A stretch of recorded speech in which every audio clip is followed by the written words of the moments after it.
Hey, this is Jared over at eCarrier Check, and I got Maria with me. Maria is a brand new freight broker, been within in the business for about 6 months, and we wanted to talk about some things in regards to building relationships with carriers, finding new shippers, and really how she's built her business over the last 6 months. Maria, thank you for being on. Thank you. Thank you for having me. Maria, I'd love for the audience to understand your story, what got you into this industry, and tell us, what you've been up to the last 6 months. Well, what got me into the industry, one, I worked for a multi-billion-dollar food company, ConAgra, and I worked in the shipping, and I ran into a lot of, drivers. I kind of seen a lot of stuff they dealt with, these big brokers. And so I kind of got interested in that. I worked on the second shift. I have a son, he's an 8-year-old boy, he's autistic, who requires a lot of attention and a lot of therapies at home. And I wanted to find something, one, that I can be productive, make an impact in what the business I already knew, and be able to be at home so my son to have services that he needed. So it's kind of how I started looking into it. I love that. So talk about your background as far as, you started a freight brokerage. Did you get any education? Have you, tell us kind of your process in getting started as a freight broker. Did you do all the paperwork to become a broker? How did you go about that process? Well, I can't say I did it alone. I did start doing a lot of research. I started, plugging into some Facebook groups, of course, doing all the YouTube, the Googling. I don't even remember how I came across Shaggy. And I talked to him before he was, he had Shaggy's Consulting, before he was doing all this training, before, you had to pay for the training. I had a long conversation with him, and he kind of guided me just on a few ways on how to get started. And he gave me a few names, Diane at PFA, just a few contacts. And so I just ran with it.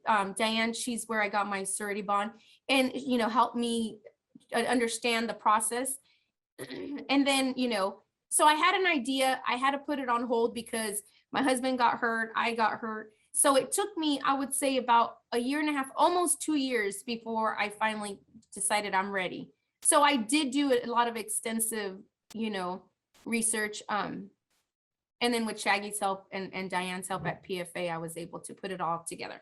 I did put it together by myself. I got my own license. I got my own. Diane helped me with my surety bond and get my MC. But because of my son and his disabilities, I wasn't financially, of course, I don't have a big bank account. So I had to figure out ways to be able to piece this together little by little. So I started about a year ago doing step by step, and then I finally was able to go live.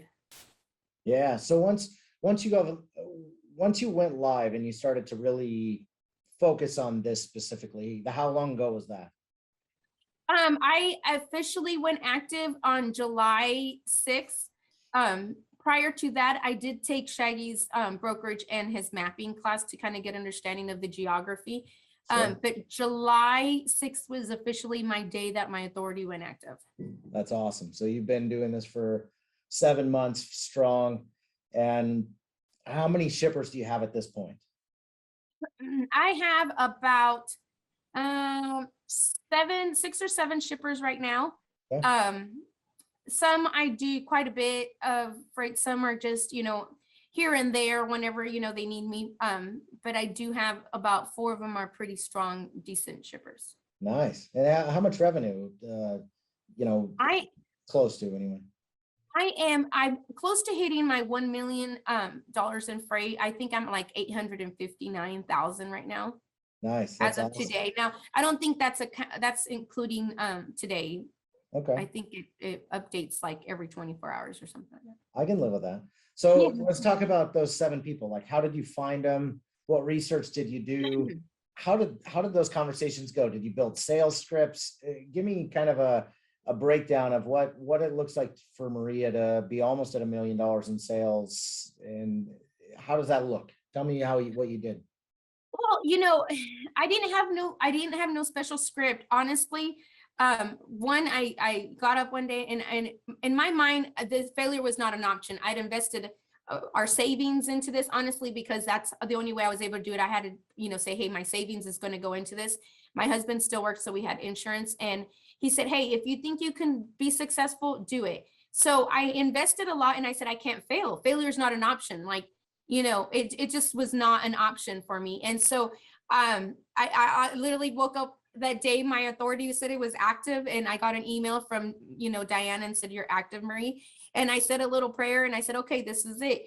I had just taken the mapping class from Shaggy, and I learned a lot about, areas, a certain time of the year, where to start focusing on. I didn't have a plan on like what kind of equipment I want to run. I did not have that put together. But I thought, you know what? I'm not gonna lie. I seen somebody post a ginormous list of loads that they were like, I need help with this. And I'm like, huh, they're needing help with this. And this is in this city. And that's like, 100 loads. So I just said, they need brokers. They need somebody to help move these loads.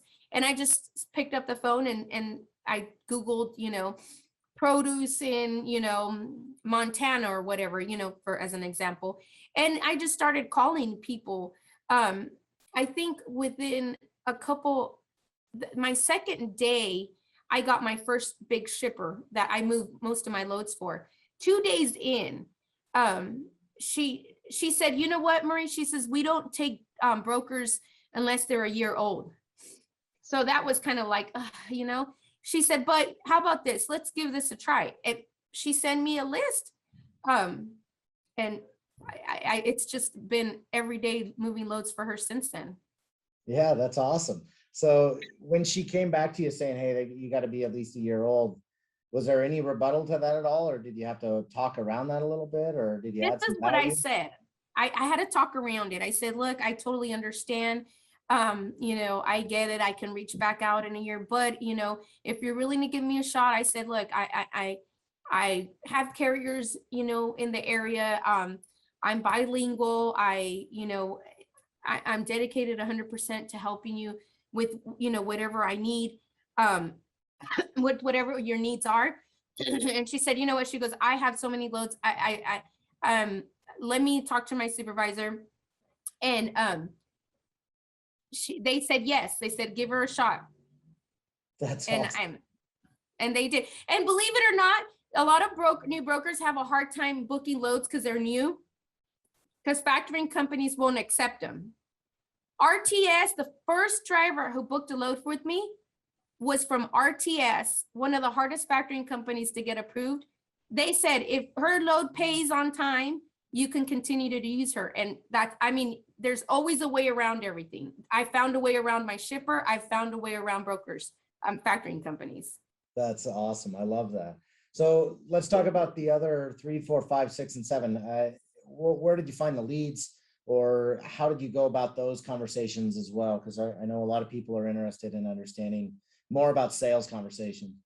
So I was struggling with finding drivers for this particular customer. So I started Googling different ways of, different load boards, different avenues. I didn't have a whole lot of funds to put into, 10 load boards. So I don't even remember how I came across eCarrier. Honestly, I'm trying to remember. I don't remember how, but I remember it coming up and I clicking on it and I just started reading on it. Then I did the demo and I'm like, okay, this looks interesting.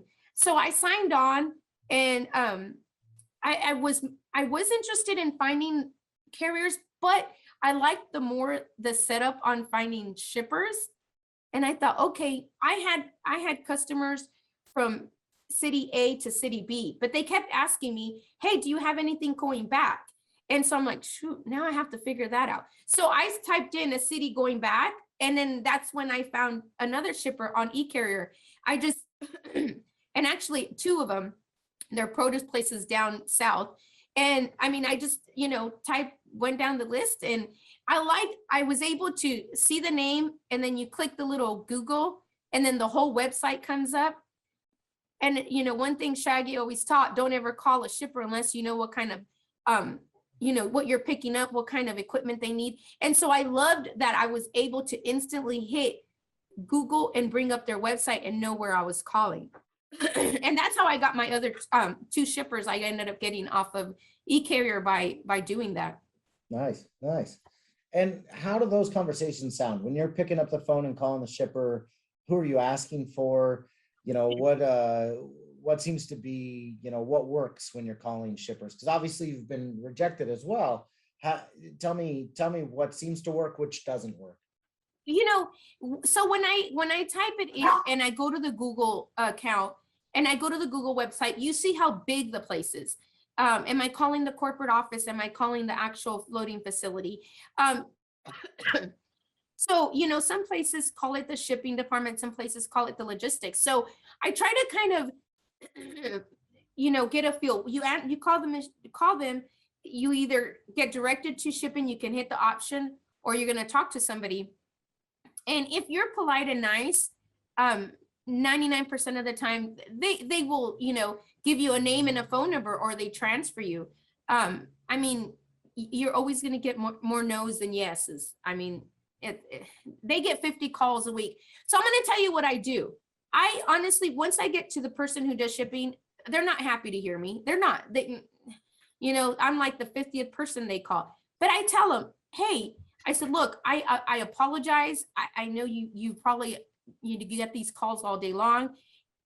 I'm just reaching out because I'd like to help you with your freight. That's exactly what I say. I don't give them I don't take a lot of their time. And you have to be careful when to call. I don't call first thing in the morning when they just got there and trying to get their load set up. I don't call them during lunch, and I don't call them when they're trying to go home. Okay, I can live with that. And obviously it's landed you a few accounts there. How has it been? And we'll stay on the sales side and then move to operations here in a sec. How have you maintained those relationships over the last 6 months? How do you create value for your shippers? Are you invoicing quick? Tell me what you're doing to maintain value in your relationship with those people.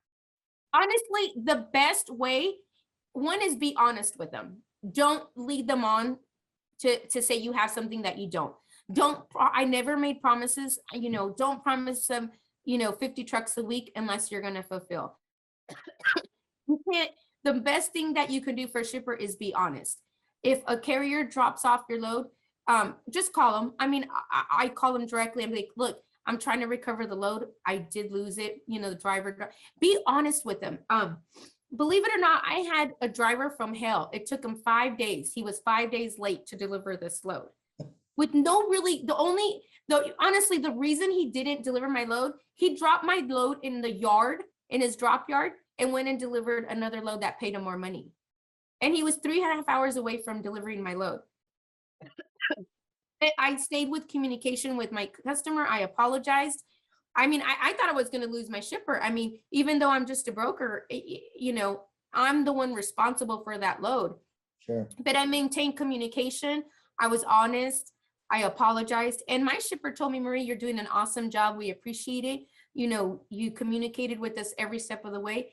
And I can't stress enough how much communication is important.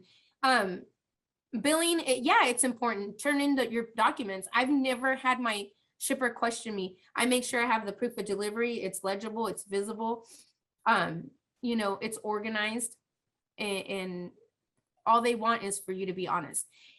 Another thing is, gouging on the prices. You hear cheap freight. I get it. My customer is still my customer. My drivers are still my driver. I call my customer and I'm like, dude, I'm sorry. I hate to ask you for $1,000 over with this lane pace, but I'm upfront and honest with her. I tell my customer how much I'm giving the load to my driver, so she knows I'm not gouging her. That's fair. Be honest. Nothing is more important than being honest and communication. Yeah, honestly, you kind of hit it on the head there, Maria. You really, it's just the part of being a human, right? I mean, we're just trying to connect with people and help them and go from there. Operationally, obviously, in today's environment, it is challenging to find trucks, to find drivers. You just kind of told us a little bit of a nightmare story, but walk us through you're getting a load from a shipper. Talk me through that process. What are you doing with it? Are you putting it up on load boards? Are you getting on e-carrier check? Talk through, how are you finding drivers? I do both. I put it up on the load board, DAT, and I put it up on e-carrier. Now, e-carrier, I'll post a lane. I've gotten several calls on people just interested in that lane in general. And so then they just become a normal carrier for me. I've actually do a lot of loads to Florida, and I was able to find a few carriers that run 2-3 trucks a week. And those loads, honestly, I just call them. I'm like, hey, I got my list for the week. I have, 3 loads to Arcadia. And they're like, okay, I'll take them.